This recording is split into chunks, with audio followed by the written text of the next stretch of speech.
हमें ये बताया जा रहा है कि ग्लूकोज जो है वो ऑक्सीजन के साथ रिएक्ट करता है और कार्बन डाइऑक्साइड और हाइड्रोजन प्रोड्यूस करता है, और पूछा ये जा रहा है कि कितनी मास ऑफ ऑक्सीजन ग्राम्स में हमें चाहिए होगी जो कि 25 ग्राम ग्लूकोज के साथ रिएक्ट कर सके मुकम्मल तौर पर, और उसके नतीजे में कितना मास कार्बन डाइऑक्साइड और पानी का ग्राम्स में हमें हासिल होगा। यानी यहां हमें इस रिएक्शन के बारे में बताया जा रहा है कि रिएक्टेंट्स क्या हैं और प्रोडक्ट्स क्या हैं। तो सबसे पहले मैं लिखता हूं ग्लूकोज यानी C6H12O6 प्लस ऑक्सीजन O2, सही, जो मॉलिक्यूलर फॉर्म में हमें ये प्रॉब्लम में बताया गया है। जब ये रिएक्ट करती है, आपस में ये दोनों रिएक्ट करते हैं तो कार्बन डाइऑक्साइड बनती है और साथ ही साथ पानी भी बनता है H2O। और जाहिर बात है कि ये एक स्टियोकियोमेट्री का प्रॉब्लम है और यहाँ हमें 25 ग्राम ग्लूकोज के बारे में बताया गया है कि हमारे पास ग्लूकोज की इतनी क्वांटिटी अवेलेबल है और हम कुछ ना कुछ क्वांटिटी में कार्बन डाइऑक्साइड और हाइड्रोजन हमें प्रोड्यूस होगी। उसके लिए, इस रिएक्शन के लिए हमें कुछ ना कुछ ऑक्सीजन भी चाहिए होगी। लेकिन इससे पहले हमें इस इक्वेशन को बैलेंस करना जरूरी है ताकि हम स्टोइकियोमेट्री का जो प्रॉब्लम है उस पर ठीक तरह से आगे बढ़ सकें। तो ये मेरे पास, मैं पहले पेचीदा जो मॉलिक्यूल मेरे पास है पहले मैं उसको सही करूंगा, चेक करूंगा कि मेरे पास इसमें 6 कार्बन एटम्स इसमें हैं। यहां मेरे पास राइट हैंड साइड पर सिर्फ एक कार्बन एटम है, लिहाजा मैं इसको 6 कर देता हूं। 6 मैंने कर दिया। यहां पर लेफ्ट हैंड साइड में मेरे पास टोटल 6 कार्बन एटम थे, दूसरी तरफ भी 6 हो गए। यहां मेरे पास 12 हाइड्रोजन एटम्स मौजूद थे। 12 हाइड्रोजन सिर्फ यहां पर हैं और कहीं पर नहीं है। दूसरी तरफ मेरे पास राइट हैंड साइड पर यहां पर सिर्फ 2 हैं, तो इसको भी मैं 6 से मल्टीप्लाई करूंगा। 6 से मैं इसे मल्टीप्लाई करूंगा और कार्बन को बिल्कुल नहीं छोड़ूंगा इस तरफ में। तो इस तरह मेरे पास लेफ्ट हैंड साइड पर मेरे पास ऑक्सीजन के 6 और 2 8, मेरे पास 8 एटम्स हैं ऑक्सीजन के, और दूसरी तरफ मेरे पास यहां पर हैं 6, 12 ये हैं और इसमें 6 इसमें है वाटर मॉलिक्यूल में। तो 12 + 6 12 + 6 ये हो गया 18 यानी 18। यानी कि दूसरी तरफ राइट हैंड साइड पर मेरे पास 18 एटम्स हैं ऑक्सीजन के। तो मैं इसे मल्टीप्लाई करूंगा। यहां मेरे पास पहले से मेरे पास मौजूद है 6 यहां मौजूद हैं, 2 यहां मौजूद हैं। इसको 12 करना पड़ेगा 18 बनाने के लिए, तो इसको मैं 6 से मल्टीप्लाई करूंगा 6 से, तो ये 6O2 हो जाएगा, ताकि राइट हैंड साइड और लेफ्ट हैंड साइड पर जितनी मेरे पास नंबर ऑफ एटम्स हैं वो इक्वल हो जाए। तो मैं इसे 6 से मल्टीप्लाई करूंगा। अब आप चाहें तो चेक कर लीजिए, मेरे पास 6 कार्बन लेफ्ट हैंड साइड पे, 6 कार्बन राइट हैंड साइड पे। हाइड्रोजन के मेरे पास 12 लेफ्ट हैंड साइड पे और 12 राइट हैंड साइड पे, 18 एक तरफ लेफ्ट हैंड साइड पे और 18 ही मेरे पास 12 + 6 दोनों तरफ मेरे पास है। तो इसका मतलब ये हुआ कि हमारे पास अब ये जो रेशियोज हैं इक्वेशन के हिसाब से इनके मॉलिक्यूलर रेशियोज बराबर हो गए। अब मैं आ रहा हूं उस क्वांटिटी की तरफ ग्लूकोज की जो मुझे दी गई है। 25.0 ग्राम्स ऑफ ग्लूकोज मुझे मिले हैं इस सवाल की रूह से, जो सवाल मुझसे पूछा जा रहा है। लेकिन स्टोइकियोमेट्री का कोई भी प्रॉब्लम जब हम सॉल्व करते हैं तो उसमें हमें जो मासेस चाहिए होते हैं वो मोलर फॉर्म में चाहिए होते हैं। तो पहले मैं ग्लूकोज का मालूम करूंगा, मॉलिक्यूलर एटॉमिक वेट मालूम करूंगा, और ये मैं लेवान हांस फ्रेडरिक का बनाया हुआ पीरियोडिक टेबल जो है मैं इस्तेमाल कर रहा हूं, क्योंकि ये लाइसेंस तो है, मैं इसको आज़ादी से इस्तेमाल करता हूं, लेकिन मेरे रेफरेंस देना जरूरी होता है, इसलिए मैं रेफरेंस दे रहा हूं। तो ऑक्सीजन जो है वो 15.999 है, इसको मैं अप्रॉक्सीमेट करके 16 कर देता हूं। तो अब मैं मालूम कर रहा हूं, तो ऑक्सीजन का जो एटॉमिक वेट है वो 15.99 है, और कार्बन का मैं एक बार फिर पीरियोडिक टेबल पे जाऊंगा, लेकिन पहले मैं हाइड्रोजन भी लिख लूं और फिर हाइड्रोजन का। तो पीरियोडिक टेबल पे चलते हैं। ये रहा जनाब, ये रहा कार्बन, ये है 12.011 और हाइड्रोजन है मेरे पास 1.0079, ये एटॉमिक वेट है, सही। कार्बन का 12.011 है, 12 12.011 कार्बन का एटॉमिक वेट है। और आप याद रखिए एटॉमिक वेट जो होते हैं वो वेटेड एवरेजेस होते हैं सारे आइसोटोप्स के, किसी भी एलिमेंट के जो कि ज़मीन पर पाए जाते हैं। और हाइड्रोजन का जो है 1.007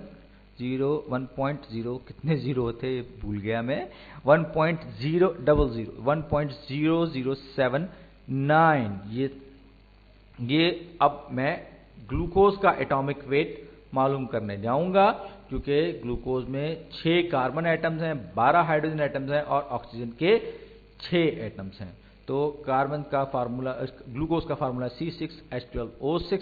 इसका मतलब क्या हुआ, कार्बन के मेरे पास इसमें 6 एटम्स, तो ये हो जाएगा 6 × 12.011 प्लस, और अब मैं हाइड्रोजन के 12 हैं मेरे पास, तो मैं इसको करूंगा 12 चलिए मैं सब कुछ राउंड ऑफ कर देता हूं ताकि मेरी कैलकुलेशन जो है, जो मेरा मैथमेटिक्स है थोड़ा सा आसान हो जाए। तो इसको मैंने 16, 12 और 1 कर दिया, राउंड ऑफ कर दिया सब चीज को। इसको भी मैं यहां से मिटा देता हूं, ये मैंने इसको क्लियर कर दिया। अब मैं ग्लूकोज का एटॉमिक वेट मालूम करने जा रहा हूं। तो ग्लूकोज का अभी जैसे कि मैंने बताया ये 12 है, तो ये C6 का मतलब हुआ 6 × 12 यानी कि 6 एटम, और इसी तरह ये 1 × 12 में, सॉरी मैं इसको करेक्ट कर लूं ताकि ये स्टैंडर्ड रहे, 12 × 1 यानी कि 12 एटम्स हाइड्रोजन के और ऑक्सीजन के 6 और इसका जो एटॉमिक वेट है वो 16 है। तो अब ये कितना हो गया, 12 × 6 72, 12 को 1 से ज़रब दिया 12, और 16 6 6 60 और 6 6 36 से 96 96 मेरे पास इसका ऑक्सीजन के जितने भी एटम्स में मौजूद हैं उनका एटॉमिक वेट हो गया। तो 72 plus 12 plus 96 is equal to 180। मेरे इसका मतलब यह हो कि ग्लूकोज का हर मॉलिक्यूल जो है उसका atomic weight 180 atomic mass units होगा। और हम बात कर रहे हैं मोल्स की, तो इसका मतलब यह हुआ कि मुझे इसको कन्वर्ट करना है मोल्स में। तो 25 ग्राम्स ऑफ C6H12O6 यानी कि ग्लूकोज, इसको मैं मोल्स में कन्वर्ट करने के लिए मोल्स ग्राम्स पर मोल में लिखूंगा। तो इसका मतलब क्या हुआ, इसका मतलब साफ जाहिर है हम मोल में कन्वर्ट कर रहे हैं ग्राम्स को, और इसको हम डिमेंशनल एनालिसिस भी करते जा रहे हैं साथ साथ। तो grams of C6H12O6 glucose denominator में चला गया, और ये मोल्स ऑफ C6H12O6 ये न्यूमरेटर में आ गए। तो अब साफ जाहिर है कि ये दोनों टर्म्स आपस में कैंसिल आउट हो जाएंगी और मेरे पास आखिर में मोल्स ऑफ C6H12O6 रह जाएगा। तो अब मुझे मालूम है कि ये 180 ग्राम्स होगा एवोगाड्रोस नंबर के हिसाब से, और जो कि हम एक्सप्रेस करते हैं ग्राम्स में। तो ये हो जाएगा 180 ग्राम्स ऑफ ग्लूकोज, इसका 1 मोल होंगे, यानी इसके 1 मोल के बराबर होंगे। अब इस एक्सप्रेशन की मदद से हम मालूम करेंगे कि ये हमारे पास कितने मोल्स हैं। ये सबसे पहले तो ये कैंसिल आउट होगा जी, ये कैंसिल आउट हो गया, और उसके बाद मैं इसको लिखता हूं 25 / 180 मोल्स ऑफ ग्लूकोज C6H12O6 ये ग्लूकोज। अब 25 / 180 इसमें मेरे ख्याल है कि इनवर्स का कोई फॉर्म नहीं, चले मैं इसको सिंपल कैलकुलेटर से दोबारा कैलकुलेट कर लेता हूं। तो ये हो जाएगा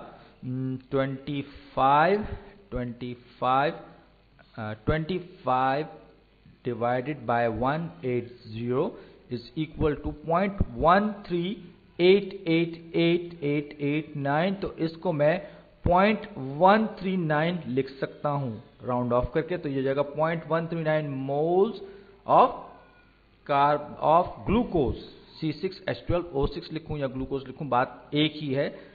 आप चाहें तो C6H12O6 लिख सकते हैं। तो ये मेरा एक मरहला था इस प्रॉब्लम को सॉल्व करने का, वो मेरा पूरा हुआ। और अगर आप देखें तो यहाँ पर आपको हर इसमें 6 मोल्स चाहिए।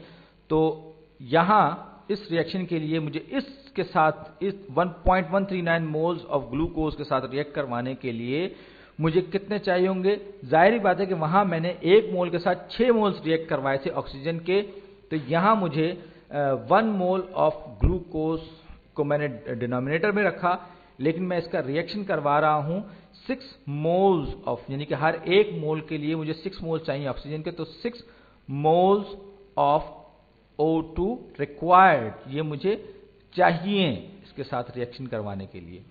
तो एक बार फिर मोल्स ऑफ ग्लूकोज कैंसिल इस वाले के साथ, और ये हो जाएगा 0.139 टाइम्स 6। तो मैं इसको मल्टीप्लाई करता हूं, ये इत्तेफाक से मेरे पास मौजूद है, तो ये 6 से मल्टीप्लाई किया तो 0.833, तो ये हो जाएगा ये मोटा पेन आ गया, 0.833 moles of oxygen O2 required, यानी कि 0.139 मोल्स ऑफ ग्लूकोज के लिए 0.833 मोल्स ऑफ ऑक्सीजन मुझे चाहिए। अब मैं अगर इसको कन्वर्ट एक बार फिर करूंगा ग्राम्स में, तो 0.833 मोल्स ऑफ ऑक्सीजन जो कि मुझे रिक्वायर्ड हैं, इसको मैं कन्वर्ट करना चाहता हूं ग्राम्स में, तो ये हो जाएगा कितने ग्राम्स पर मोल से मैं इसको डिवाइड करूंगा, तो और ऊपर न्यूमरेटर में मैं ग्राम्स ऑफ O2 लिखूंगा ताकि प्रॉपर तरीके से हमारे डायमेंशन एनालिसिस में कैंसिल आउट हो जाए। ये तो 1 मोल हो गया, तो 1 मोल ऑक्सीजन का एटॉमिक मास हमने लिया था, एटॉमिक वेट हमने लिया था 16। यहां पर डायटॉमिक ऑक्सीजन है, तो ये 16 टाइम्स 2 यानी कि 16 दूनी 32। तो O2 का जो मेरे पास ग्राम्स में जो मास आएगा वो आएगा 32 ग्राम्स। तो कितना हो गया जनाब अली, ये हो गया, इसको मैं एक बार फिर कैलकुलेशन को डायमेंशन एनालिसिस में ये मोल से कट जाएंगे, और यहां मेरे पास आ जाएगा 0.833 इंटू 32 जनाब, ये हो गया 26.6666। तो मैं इसको 26.67 या 26.7 लिख सकता हूं। 26.7 ग्राम्स ऑफ O2 यानी कि मुझे 26.7 ग्राम चाहिए ऑक्सीजन के इस रिएक्शन में, जबकि मैं 25 ग्राम ग्लूकोज के इस्तेमाल कर रहा हूं। अब मैं अपने प्रॉब्लम पर एक बार फिर वापस जाता हूं और मैं ये देखता हूं कि इस रिएक्शन के नतीजे में हमारे पास कार्बन डाइऑक्साइड का मास और वाटर का मास कितना बनेगा इन ग्राम्स, यानी कि मुझसे मास इन ग्राम्स पूछा जा रहा है। चलिए अब मैं यही सारी की सारी कार्रवाई एक बार फिर करता हूं पानी और कार्बन डाइऑक्साइड के लिए। तो मुझे ये मालूम है कि मेरे पास 0.139 मोल्स हैं ग्लूकोज के अवेलेबल, 0.139 मोल्स ऑफ ग्लूकोज मुझे अवेलेबल हैं, यहां पर ग्लूकोज अवेलेबल है, और नतीजे में जो कार्बन डाइऑक्साइड है जो प्रोड्यूस हुई है, आप ये देखिए 6 मोल्स प्रोड्यूस हुए हैं, 6 मोल्स। तो अगर मोल्स की खास बात यह है कि अगर आपने ये 1 और 6 का रेशियो है इसके दरमियान, किसी भी उसके दरमियान, तो वो 1 और 6 का रेशियो ही रहेगा। लिहाजा अगर आपने यहां पर 0.139 मोल्स इस्तेमाल किए हैं तो वो रेशियो भी आपके पास सेम रहेगा।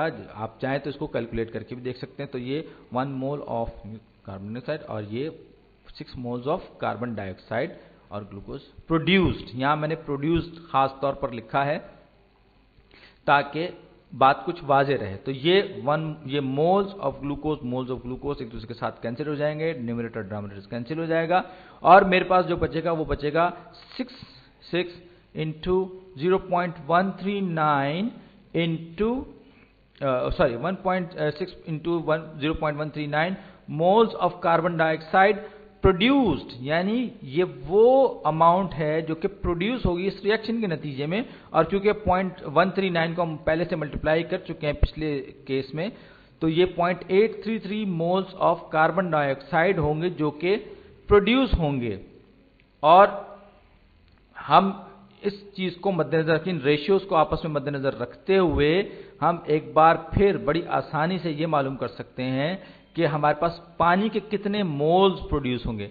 देखिए गौर कीजिए, यहाँ पर 6:6 का रेशियो, जबकि कार्बन डाइऑक्साइड और वाटर में 1:1 का रेशियो। तो लिहाजा जितने मोल कार्बन डाइऑक्साइड के बनेंगे उतने ही मोल पानी के बनेंगे। लिहाजा मैं अपने स्टेप्स को कम करने के लिए लॉजिक इस्तेमाल करूंगा, और लॉजिक इस्तेमाल करते हुए मैं कहूंगा कि जितने मोल कार्बन डाइऑक्साइड के हैं उतने ही मोल हाइड्रोजन के बनेंगे। क्योंकि दोनों के दरमियान 1:1 का रेशियो है, जबकि ग्लूकोज के साथ का रेशियो 1:6 का है। तो यहाँ पर भी 0.833 मोल्स ऑफ वाटर प्रोड्यूस्ड, यानी आपका ग्लूकोज और कार्बन डाइऑक्साइड और हाइड्रोजन का तो रेशियो 1:6 है, लेकिन कार्बन डाइऑक्साइड और पानी का जो आपस में रेशियो है वो 1:1 है। यानी कि आपके पास सेम नंबर ऑफ एटम्स होंगे जो कार्बन डाइऑक्साइड के होंगे, और उतने ही एटम आपके पास पानी के होंगे, उतने ही मॉलिक्यूल्स आपके पास पानी के होंगे और उतने ही मॉलिक्यूल्स आपके पास कार्बन डाइऑक्साइड के होंगे।